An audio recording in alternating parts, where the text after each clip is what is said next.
Très content de vous retrouver aujourd'hui pour une première pour moi, très sincèrement, puisqu'il s'agit là d'une interview en différé, donc le journaliste ne sera pas présent, mais il m'a déjà envoyé les questions dont vous pourrez retrouver mes réponses également sur leur site akonews.net, qui est un journal burkinabé en ligne. Donc un gros merci à Souleymane Ouedraogo de m'accorder cette interview, de me l'avoir proposée. Il faut savoir que j'ai rencontré Souleymane ainsi qu'un autre de ses confrères lors de mon voyage au Maroc. Nous nous sommes très bien entendus, nous nous sommes retrouvés dans pas mal d'opinions, etc. Donc effectivement, il m'a proposé une interview que j'accepte avec plaisir. Alors, première question, en tant que créateur de contenu politique et géopolitique suivi sur les réseaux sociaux, quel regard portez-vous sur la crise politique actuelle en France et les appels au départ anticipé du président Macron ? Alors, vous pourrez retrouver mes réponses écrites sur le site akonews.net, mais il faut savoir que le président de la République a montré et démontré plusieurs fois, que ce soit au travers de ses prises de parole, mais également de ses actes, qu'il n'a aucunement l'intention de quitter son poste, en justifiant cette décision et ses prises de position par le fait qu'il ait été réélu en 2022, et ce malgré un bilan plus que mitigé, voire même catastrophique. Parce que ce soit au niveau de la gestion de la crise des gilets jaunes, de la gestion totalement lunaire de la pandémie de Covid-19, et plus récemment ses positions ultra belliqueuses vis-à-vis de la Russie, effectivement Emmanuel Macron, on peut le dire, est probablement l'un des pires présidents que la Ve République ait connu. Ça reste tout du moins mon avis. Maintenant, j'aimerais toutefois apporter une nuance à ces propos-là. Pour moi, ce n'est même pas Emmanuel Macron qui est à blâmer en premier, puisqu'Emmanuel Macron, pour le coup, applique son programme qu'il a déclaré en 2022. Et les premières personnes à blâmer sont en réalité l'électorat déjà de gauche, qui a trahi une fois de plus tous ses idéaux, tout ce en quoi elle croyait afin de faire réélire Emmanuel Macron. Et ils l'ont à nouveau prouvé d'ailleurs lors des législatives anticipées de 2024. Mais même le peuple français lui-même qui a revoté pour lui pour éviter les heures les plus sombres de l'histoire, qui est une soupe qu'on nous resserre en gros depuis plus de 20 ans maintenant. Et le pire, c'est que ça fonctionne toujours. Donc le premier responsable est bel et bien le peuple de France qui a remis au pouvoir cette personne. Ensuite, la deuxième question, c'est pensez-vous que cette instabilité politique peut fragiliser le rôle de la France en Europe et sur la scène internationale ? Il faut savoir que le rôle de la France a déjà été mis à mal par la diplomatie catastrophique qui est menée depuis une vingtaine d'années maintenant. En réalité, la France s'est totalement soumise à Bruxelles déjà à partir de 2005, lorsque le peuple a voté non à la Constitution européenne et qu'elle a quand même été appliquée.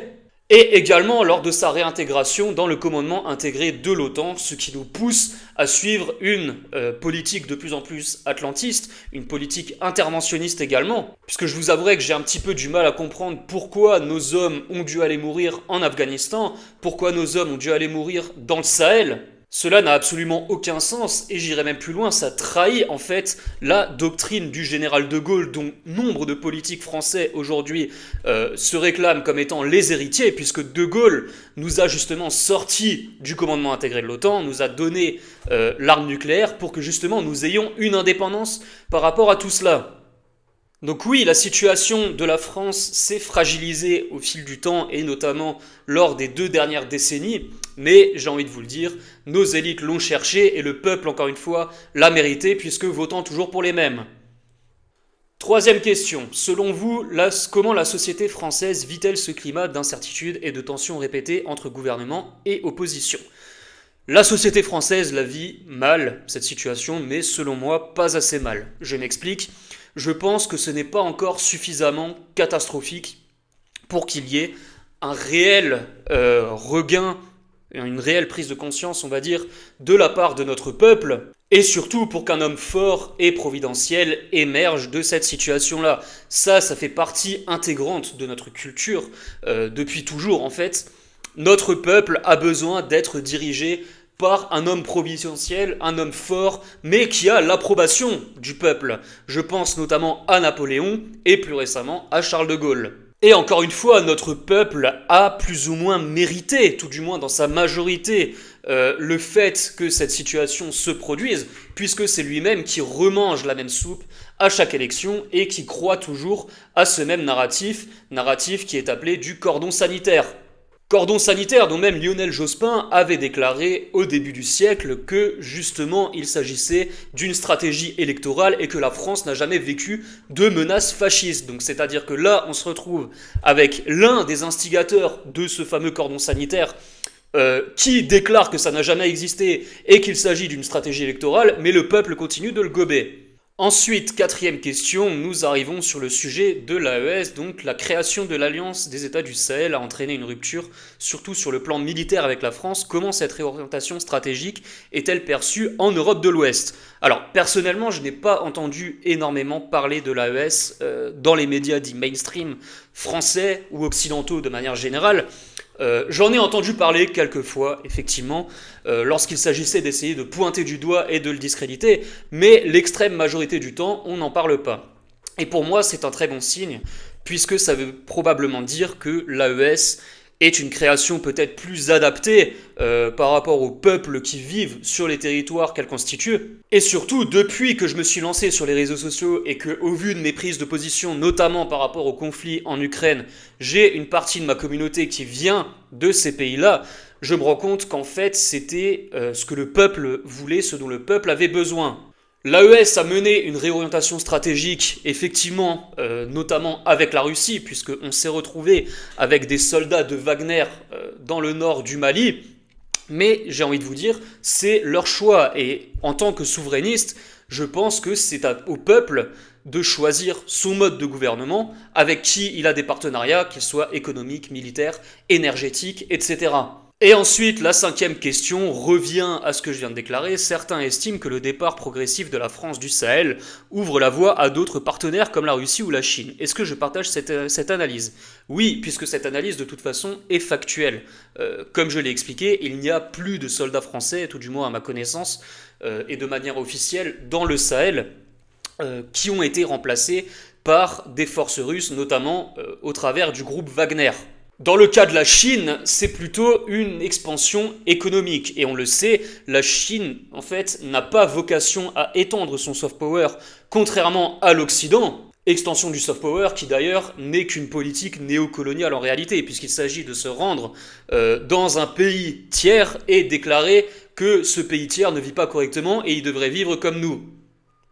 Et encore une fois, nous pouvons remercier la gauche française, puisque là je parle dans le cas de la France, pour avoir mis en place cette mentalité. Après, est-ce que ça veut dire que la Chine et la Russie seraient les sauveurs de l'AES ? Je ne le pense pas non plus, puisque si ces pays-là le font, c'est qu'il y a un intérêt stratégique derrière, comme tout pays d'ailleurs puissant qui vient établir des partenariats avec d'autres pays. Et là où je trouve que justement la France a totalement échoué, c'est notamment vis-à-vis de la signature du traité qui a eu lieu au mois de juin de cette année entre le Burkina Faso et la Russie par rapport aux installations nucléaires.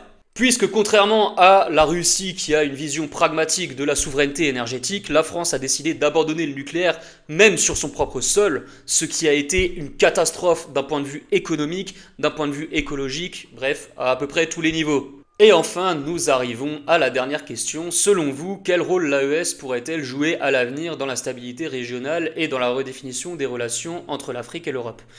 Je pense sincèrement qu'il est un petit peu trop tôt pour répondre à cette question, puisque l'AES est extrêmement jeune, mais les pays de l'AES montrent qu'ils sont bien plus efficaces que les anciens gouvernements, notamment, quand je dis ça, je pense au Mali, qui lutte contre le terrorisme dans le nord de son pays depuis plusieurs années maintenant, et où Assimi Goïta a montré qu'il était bien plus efficace que son prédécesseur. Même des pays occidentaux tels que les États-Unis, donc, qui est né ni plus ni moins que la première puissance économique et militaire mondiale, a déclaré qu'elle voulait renouer avec l'AES depuis le retour de Donald Trump au pouvoir. Et c'est tout à fait logique puisque c'est un pays et notamment un gouvernement, une administration qui applique ce qu'on appelle la realpolitik.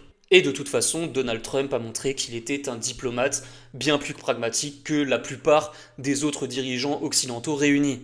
Écoutez, je pense qu'on est bon pour cette première interview. Un grand merci encore à Aconews.net de m'avoir accordé ce petit moment. J'espère collaborer à nouveau avec eux puisque ce sont des gens extrêmement sympathiques. Je vous invite également à aller les suivre sur leur site et sur les réseaux puisqu'ils font un travail absolument formidable. Et je vous souhaite à tous, étant donné qu'on est lundi, une très bonne journée et une excellente semaine. Aconews, l'information, notre défi.